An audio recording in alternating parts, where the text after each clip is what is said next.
Sawa, idoko penjo. Idung Charles. Iwinjo gima Odhiambo wacho ni awinje.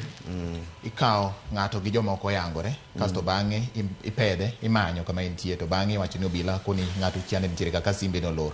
Manyiso nang'o e piny mawachisa? Awinjo kodhiambo wacho ng'ato achiel, Labana. Gin joma polis mako odiochieng' achiel ng'eny sana. Kenya ka mzima. Iparo ni polis mako ji adi? Ido police meko, the number mar meko nyalo bedo informed kod a lot of factors. Gima temo wacho any police mako ji mang'eny every day. Ji commit offenses mopogore opogore. To goyo wadgi o report ka police omake. Gik mwanene drama gi ok gin normal crimes, gin gik matimore gi between activists and activists, because kang'ani omak Lavana kiwacho no bed abducted, otere aora koso tere ka police. Good. Nwach jogi naneno komak keter to tere ka Mkunji, to police wacho ni otere ka Mkunji. Maybe the manner momake emanyalo bedo ni looks different because of also resistance mangato bedogo ka imaki to beni oblige. I don't think ni Mwangi inyalo dhi kaka police tinyise ni an police abiro maki. It's not possible. He's an activist.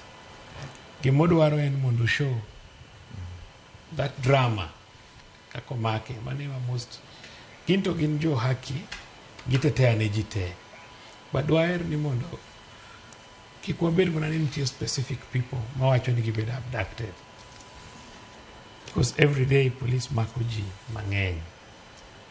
Police mako ji Kenya ka in a day moingo kata mana ji 200-300 in all police stations. Ng'at mokwalo gwend ng'ato, ng'at mokwela normally, gik mang'eny mimako ne ji, jomogore. But magi wawuoyo about specific 1 or 2 people mar activists. Magi be gidwaro ni meko gino bed gi drama. And wanyalo name gi, there are very many. But gima nyaka wang'e en ni wan gi joma undu bende mabe mako ji. Koro nyaka wabed very careful. Odaher ni jo human rights otem mondo bed get close relationship gi police. Kikubed ni saduto umiyo mana police image marach. Nwach kata samitimo investigations, ng'ama present the scene of crime en japiny. To jo human rights gi oseketo image mar police gi jopiny obedo so bad.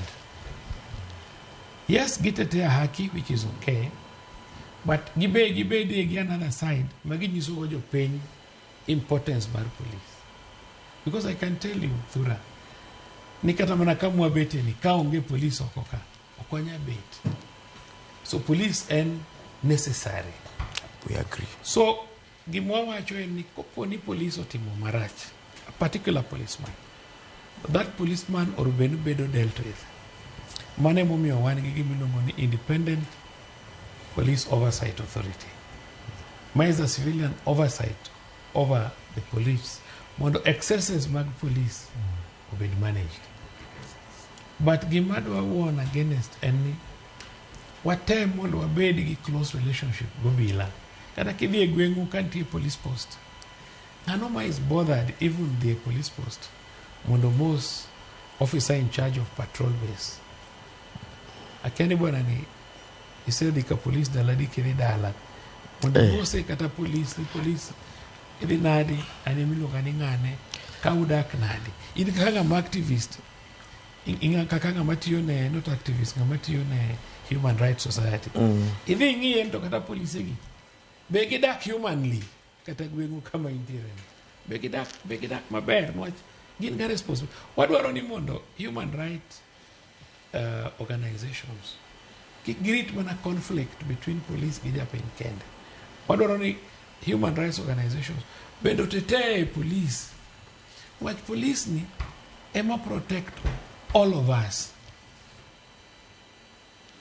Kata sani, nicho neg osiepna mabe watna maoda leo. Tineno what gima police temotimo, everybody is running. Police otimano. Police omako ji kosoko mako ng'ato. They're doing good work. So police nigi vital role. Okadwa gimoro ni every time kwa dhi kamoro. Ni to rach police kende emwa wacho. Agiso ji pile ni kata bishop be nyalo nyuolo jaricho. Nyalo bedo bishop maduong' mar Anglican. Ka nyathini moro jakuo gweno. What can you do about it? Jogweng' ok nyal nyisi ni oyo kik ibila no wach Yesu. Lando ne nyathini wach Yesu to tani. So ana medo mana wacho ni yes, wan gi cases moko ma police osetimo mistakes and oversight authorities ose deal with them. Kata mana police wegi imako gi tero gi e court because gin part of society. All right. To daher ni mondo was separate the bigger work, but police omako ji kata mana 10,000 kata giwie in a week. But wan gi case achiel mar activist mane kelo drama samimake but sometimes not obedient. Okay. I don't refuse nitie cases moko mose mak ji e yore moko ma look peculiar ma oring kodgi makata family ne kia no dhi kure asto bang'i wacho ni no dhi kanye ka police. So anatemo mana wacho ni wa improve uru relationship kind obila gi jopiny. Kama police otimo marach wach no hoyo ka police otimo marach to police no mondo kaw ne atua kaka police. But ng'enyne kwa bet wateme wacho uru ber mar obila bende.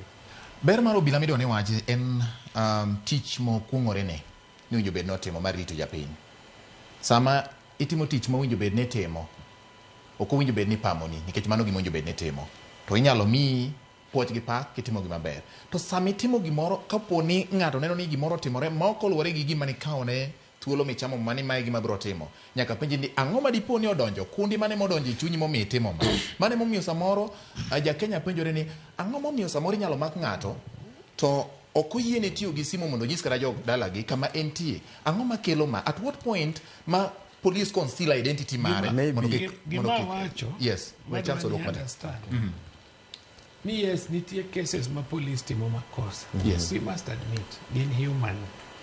Gima tetea en ni majority of the policemen tiyo maber. To kata nyathi motiyo maber igone makofi. Ok inyalo wacho ni kakoro ng'ato nosekao oath of office to tiyo tich machal gi mar police. Tich police ok en tich mayot. Ok en bet kaka ibet e studio kata igo mbaka ni. It's a very difficult job. Nitie polise moko samwa wuoye kodini mane boda marwa gi Somalia gini andaki girito Kenya. Nitie polise moko modhi kata choko ng'ato ng'at moro motho e pi oting'o. Nitie moko matimo ikwa police timo are very difficult things. Mano mi atemo encourage ni ka police okos wakaw ni atua.